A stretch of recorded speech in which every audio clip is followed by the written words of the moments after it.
Hey, and we're back again, which means I'm still in here. The office isn't complete, as you can tell, but hopefully things will start to move forward this month. So anyway, UGreen have been so kind. You've probably seen my review on the nice little cute version of this UGreen, which is the, I think the 1200 milliamp hour battery. Oh, sorry, the 12,000. Now what we've got is the 20,000 and the 25,000. Now, as you can tell, there is a significant size difference between all of these, and we'll start to break down the differences. Now, from a disclaimer point, yes, UGreen did send me these for absolutely free. Apart from that, no money has changed hands. They will not get to see this review before I release it, and I will be totally honest in my approach, because to be honest, these are pretty good power banks, and there's not really a lot you can get wrong with a power bank, is there? So the primary differences between them, obviously apart from the size, is the potential output. So this one at the very bottom can deliver up to 100 watts. This one up to a maximum of 130 watts. Now you need to be careful, it's not per port. And the very top one here is, believe it or not, a 200 watts. Now that means it's capable of 200 watts total output power. That does not mean you will get 200 watts out of one of these USB-Cs, but more on that later. Other differences are the actual layout. So this one is a LCD, I believe. These are TFTs, so you get a little bit more detail. This one, obviously, the nice little cube face on it, is a little bit different, where these tend to be more data-driven, these ones. So you get a little bit more information and obviously a lot more outputs when you start to look at the combined differences. But anyway, let's have a bit of a deep dive into these in particular. I'm not going to cover that one because we've already done that, but these two in particular, let's have a bit more of a deep dive into it.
So looking at the 200 watt, what we will get out the bottom USB-C is 140 watts total power delivery.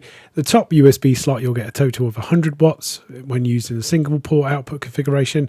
And the USB-A, not surprisingly, will only deliver a maximum of 22.5 watts. It's very different when you do two ports. Basically, those 200 watts will split between the two USB-Cs. Or what you can do is get up to 165 or 162.5 watts by doing the various differentials. You can see when you start to do the very top USB-C, it gets a lot more complicated. With a free output, you can only ever get a maximum of 160 watt. So it's just something to bear in mind about the configuration of these. Now they all have this power on button on the side, which will enable you to bring up the display. But as you can see there, that is the 200 watts that sits there quite nicely. Now when it comes to the smaller one, or the 2000 or 20,000 watt, we've got 130 watt total power delivery, and we'll need to break down the specifics of those. So with the 130 watt variant of this device, you can see the single port output again can reach 100 on the bottom, 30 on the top, because we've only got that maximum output, and then 22.5. So always better on every device to use that one. We've also got for the 2-point output, again, that maximum share time of 130 watts. or you can divide it by the USB-C at the bottom and the 22.5, or again taking the 15, and finally the 3 port, you'll only ever get 115. So just something to be aware of.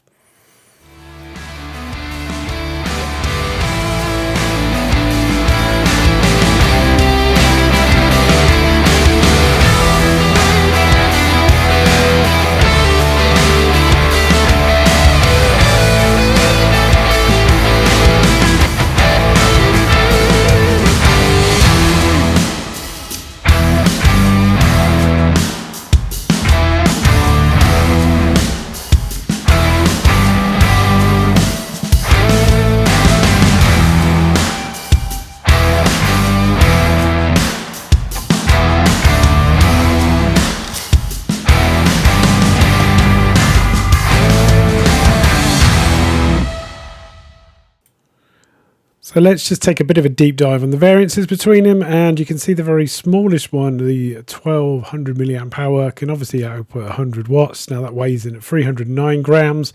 The middle one weighs in at 480, and the final big boy finally measures in at 609 grams. And you can kind of compare that to the same weight and class of a Legion Go, for example.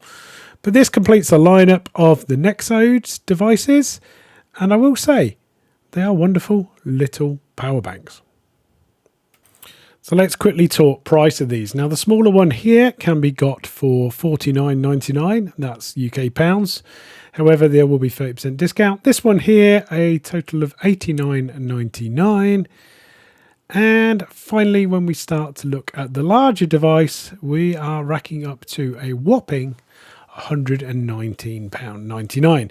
Now I will say on Amazon in particular there is often a 30% discount. You will be able to find some codes below. One of them will certainly help support the channel. So there we are, that is my review of the Nexode lineup, and to be totally honest, even if UGreen hadn't sent me these for review, I was looking for an alternative to the other review I did earlier in the year or last year, their power bank.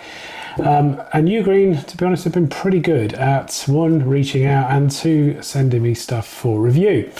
So it was quite nice to receive these two. From that point, they are probably this size and more designed for power users. That one is certainly designed for more on the go, where you're just wanting a quick recharge of your particular phone. So if you're just out for the day and you just need to charge your phone up, that is absolutely where you want to go. These two are more aimed at the power users. So the ones that are a little bit more power hungry and may want to connect multiple devices and or charge something like a tablet, even your laptop off one of these. And if you're going to go for a laptop, obviously you're going to go with this big boy, right? It's a total of 6 inches long, ladies. So just be careful with that one. Anyway, if you have liked this review, please hit the like and subscribe. And as always, I'll see you next time.